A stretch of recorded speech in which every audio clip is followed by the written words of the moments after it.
and that gets us to our big interview. Hoosiers coach Todd Yeagley is joining us now.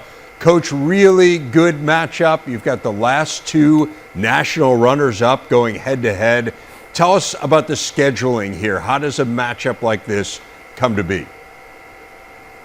Well, I have a lot of respect for Washington, what Jamie's done, and we did a series, and we're actually going to play them next year. It'll just be a Big Ten game. But, yeah, we love to load up our schedule early and challenge ourselves. We've done this since the inception of the program, and to have an early matchup like this for our fans and our team, we'll know where we are quickly, and that's what you want this time of year. So I think this is the match of the weekend, quite honestly, with both teams, coming off, finals the last 2 years, and both, returning or reloading with their team. So I'm excited for this, and I'm happy Big Ten picked it up. Two great games to start the year. I think you somewhat touched on it there in that answer, but I guess I'm interested in you elaborating on it because you do play really challenging non-conference schedules year in and year out. This one is no different. What do you learn about your teams? Like, what's kind of the philosophy? We see it in football, right? Some teams kind of ease into their schedule. Others kind of dive into the deep end. What's the philosophy behind doing it this way, particularly when you have an elite program like you do? Well, one, there's an expectation, and our fans and our program this is what we've done, and we have to be strategic in our scheduling. But quite honestly, Dave, you get rewarded by these games. Even if you would drop one of these tough early games, it's not going to hurt you as you put together your resume for a postseason. And so we're trying to figure out where we are. And we're trying to showcase the game, and I think it's important to play tough matches against teams that you may normally not face. Obviously, Washington will be seen more of next year, but that's what our guys like. That's why they come to IU. They don't want to come to play teams that maybe would be an easier day. And more often than not, you've seen us be seeded in the tournament because of our resume. And we don't win all of them, but we do enough. And the committee really looks favorable when you put a tough schedule together, and that's what we keep doing. You've got a win and a draw to this point. What have you learned about your team 2 games in? Not tons yet. We don't have a lot of time in preseason, and these games came pretty quick.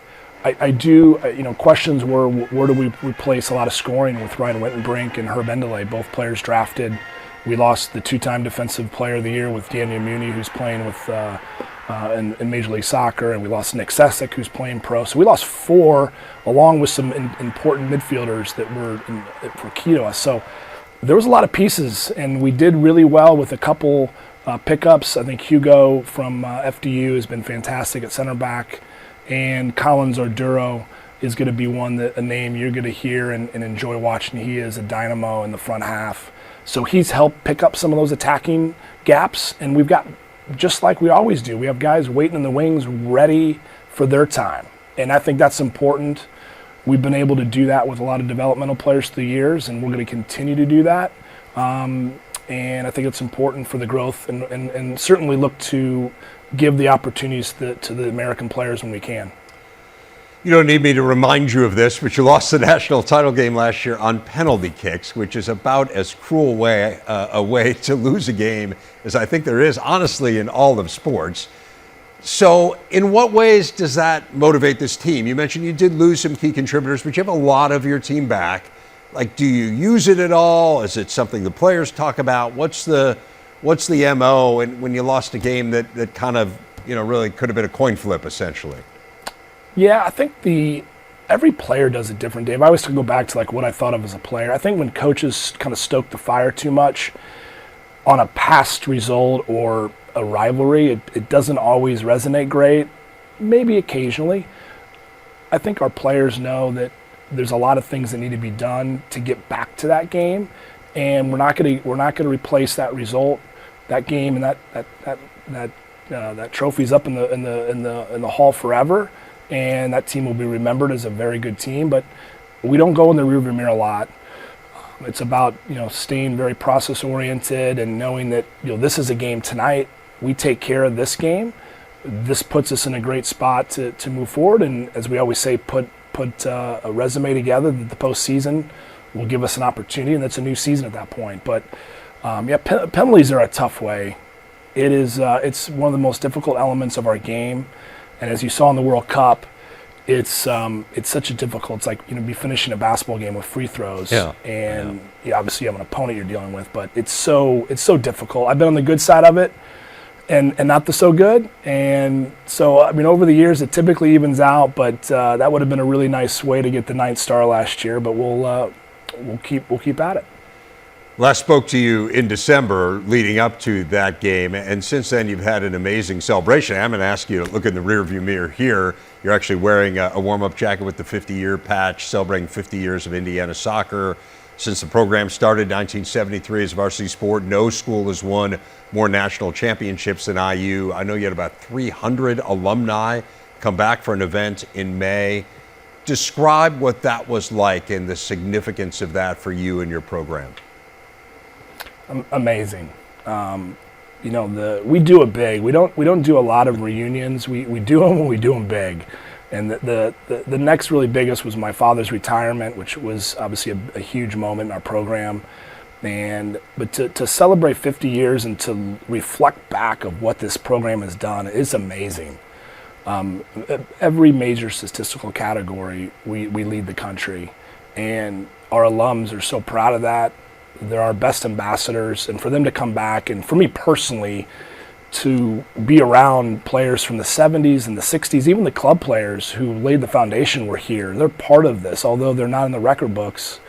To the current players who are able to interact with our alums and be part of it and see all the builders, it's unique. I think there's no doubt we're one of those very unique programs in college athletics, and to be a player, an assistant coach, now a head coach, I got a wonderful job and really proud. And it reignited, I think everyone around the program that what's the next 50 years going to look like. And there's a lot of momentum that's really good right now with IU soccer. But it was really fun to reflect, and it was an incredible weekend of festivities. It looked like it, just from what I read, from what you put out on social media, it looked like it really impacted everyone who was there. Let's spin it forward to next year. I know you got a big game tonight, but I want to talk about the significance of this team that you're playing tonight in Washington and UCLA joining the Big Ten. What does that do for what is already a really good league? How does it impact it going forward? Well, I think, David, back to your first question, we have to rethink our non-conference schedule because we've added the types of teams that we play in our non-conference with a Washington and UCLA, that level team. So it just builds in the types of teams that we want to play. UCLA and Washington, UCLA with a lot more kind of historic success. And then UCLA really in the last 10 years has emerged as a regular top 20 team. And no doubt this is going to elevate. We felt we had a conference that prepared you to win a national championship. No doubt now that we could say we have the top soccer conference. And I'm excited for both those teams to join. And it's going to be challenging to obviously win a Big Ten as it already is. But for me, it's bring on the challenge. We're ready for it. Oh, we had Jamie Clark on yesterday. He echoed that sentiment. Should be a great one tonight. Really looking forward to it. Appreciate you taking the time out, particularly on game day. Todd Yeagley, thanks a lot. Thanks so much. While we are on the topic of conference expansion, the ACC made its much-discussed move this morning, adding Cal, Stanford, and SMU starting next season. Cal and Stanford, part of the remnants of the Pac-12. SMU will reportedly go 9 years without sharing in any of the broadcast TV revenue of the conference as part of the deal.